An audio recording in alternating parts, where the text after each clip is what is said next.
season has started on the farm, and aside from eating these things fresh, my favorite way to put them up is to dehydrate them and save them for tomato sauce and paste and anything like that.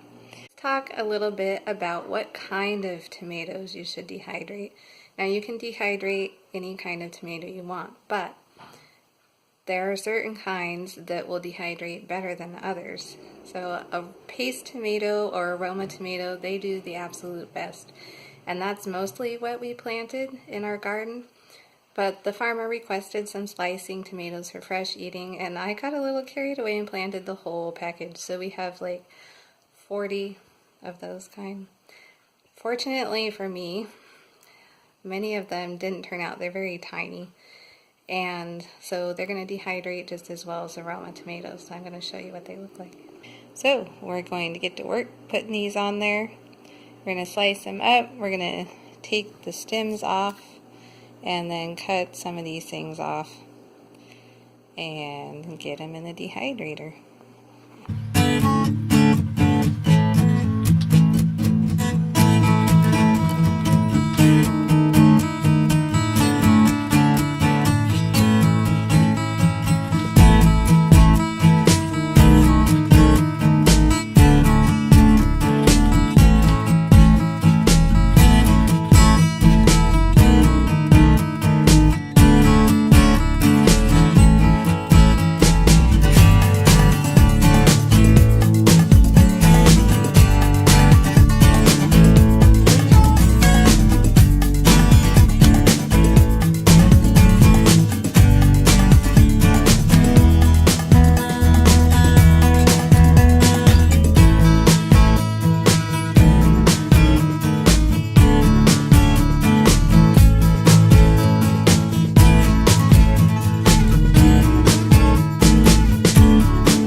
That tray is full, so it's going to go into the dehydrator. You want to make sure you have a little space between a quarter to half an inch on either side.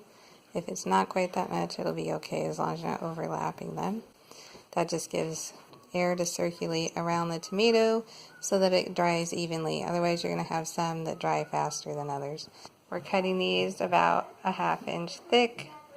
If it's not all that way, it's okay. Just try and get them close to the same thickness. You don't want them too thin or they'll get so stuck to the tray that they're not going to come off. Off to the dehydrator.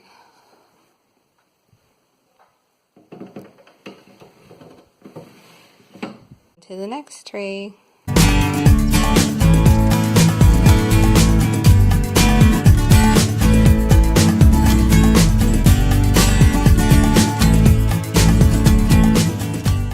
You can use the end of the tomatoes, this part here. You don't have to cut it out. It's going to dehydrate just fine.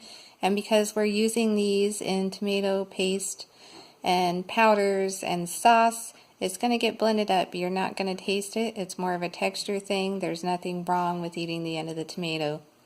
So we're going to go ahead and include those on here so long as we don't have one of our damaged tomatoes.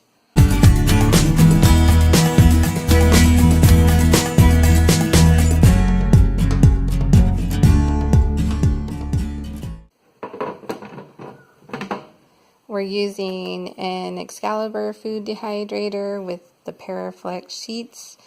This dehydrator is an older dehydrator. We found it at secondhand store for $20, and if you know much about an Excalibur, they run around $100 or more. So we're happy with this. It's got a few little issues, like the front door doesn't stand all the way, but it works. Ran on nothing but the Excalibur last season for all of our tomatoes and tea drying. This year we've added this 24 tray Cabela's dehydrator that works really well. We're saving it right now because I don't have that many tomatoes yet to fill up the dehydrator. But we are going to start processing some more blackberry leaf for tea, and so we'll save it for that. To turn it on to 145 over here. I'll let them go for a few days we'll just keep our eye on them. They may only take 24 hours, so we'll look at them. It's just going to depend on how hot it is, where you live, and how warm your house is, and the airflow in your dehydrator, and how juicy your tomatoes are. So you just want to keep an eye on them. Check them at 12 hours, 24 hours. They're going to take a little while because they're pretty moist. Those are done. We'll come back and we'll show you what they look like and how we store them. Those are done, so we're going to turn this off and take a peek.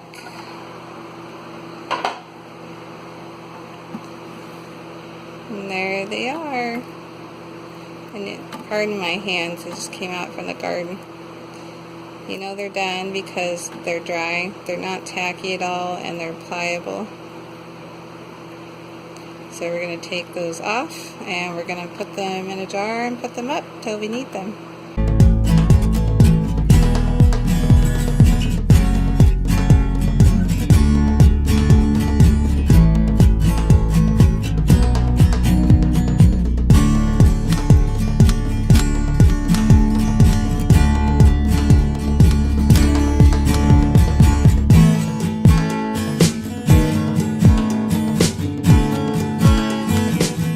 St. Fiacre's Farm.